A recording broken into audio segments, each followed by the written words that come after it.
అందరి శనార్థులలో ఈ రోజు జనం టీవీ ప్రేక్షకులకు ఉమ్మడి ఆంధ్రప్రదేశ్ ముఖ్యమంత్రి వైఎస్ రాజశేఖర రెడ్డి గారి జయంతి శుభాకాంక్షలు తెలియజేస్తూ ఘనంగా నివాళులు అర్పిస్తున్నాను. ఇక దిమ్మురేపే ముచ్చట్లోకి పోదామా?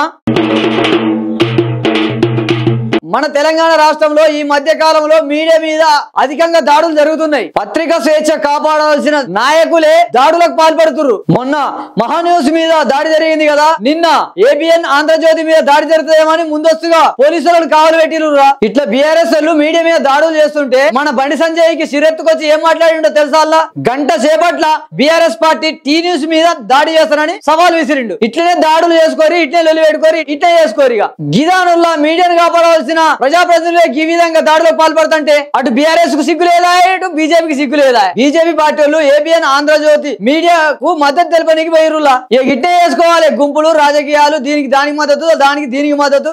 ప్రజల సమక్షం మాత్రం పట్టించుకునేది లేదు. రాష్ట్ర అధ్యక్షుడు రామచంద్ర గారు ఇప్పటికే బీజేవైఎం కార్యకర్తలు ఆదేశించారు. రామచంద్ర గారు మా రాష్ట్ర అధ్యక్షులు ఏబిఎన్ కార్యాలయం మీద చెయ్యి వేసిన 2 గంటల లోపల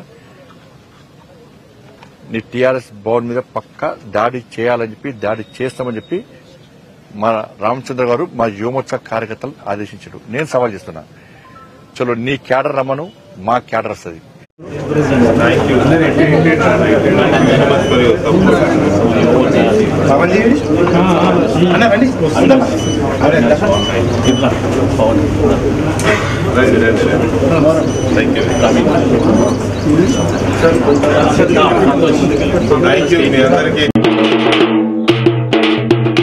ముఖ్యమంత్రి రేవంత్ రెడ్డికి కేటీఆర్ కు సవాలుకు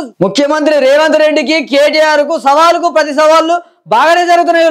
ప్రెస్ క్లబ్ కు రావాలని రేవంత్ రెడ్డికి కేటీఆర్ సవాలు విసిరిండు. ఈ సమయంలో రేవంత్ రెడ్డి ఢిల్లీకి పోయిండ కేంద్ర మంత్రులను కలవడానికి. కేటీఆర్ ఏమంటున్నా, నా సవాల్ను స్వీకరించలేక తట్టుకోలేక ఢిల్లీకి దింకపోయిండు రేవంత్ రెడ్డి అని అంటుండులా. దీనికి కాంగ్రెస్ వాళ్ళు ఏమంటారు, రేవంత్ రెడ్డి ఢిల్లీ పోయింది చూసి సవాలు విసిరిండు అని కాంగ్రెస్ వాళ్ళు అంటారు. కేటీఆర్ కు దమ్ముంటే రేవంత్ రెడ్డి ఢిల్లీ నుండి తిరిగి రాగానే సవాలు విసుమని కాంగ్రెస్ నేతలు అంటారు. ఇక కాంగ్రెస్ బీఆర్ఎస్ మధ్యలో సవాళ్లు ప్రతి సవాళ్లు గిట్ట నడుస్తున్నాయి. ఆయననే చెప్పిండి, కేసీఆర్ వస్తాడా కేటీఆర్ వస్తాడా అన్నాడు. మరి నేను వస్తా అంటున్నా, నీకు దమ్ముంటే రా, లేదంటే ఇంకొక ప్రతిపాదన 8 తారీఖు నాడు, ఇలా 5 తారీఖు, ఎందుకంటే ముఖ్యమంత్రి గారికి ప్రిపేర్ అయ్యేందుకు టైం పడుతుంది. 8 తారీఖు నాడు 11 గంటలకు మేమందరం వస్తాం. సోమాజిగూడ ప్రెస్ క్లబ్ రా, నీకు కుర్చీ చేసి పెడతాం. నీ కార్యకర్తలతో సహా వస్తావా, నీ ఎమ్మెల్యేలతో సహా వస్తావా, వాళ్ళు ఎంతమంది వస్తారో చెప్తే వాళ్ళకు కూడా ఇంతజాం చేస్తాం. ఛాయ్ బిస్కెట్ కూడా మా సోమాజిగూడ ప్రెస్ సోదరులను అడిగి అది కూడా ఏర్పాటు చేస్తాం. సోమాజిగూడలో ప్రెస్ క్లబ్లో 11 గంటలకు 8 తారీఖు నాడు నేను రెడీగా ఉంటా. నువ్వు వస్తావా రావా నీ ఇష్టం, నువ్వే ఛాలెంజ్ ఇసిరినావు, రావాలని కోరుతున్నా. వస్తే సంతోషం, మీడియా ముందే చర్చిద్దాం. నీళ్ళకు నీళ్లు పాలకు పాలు.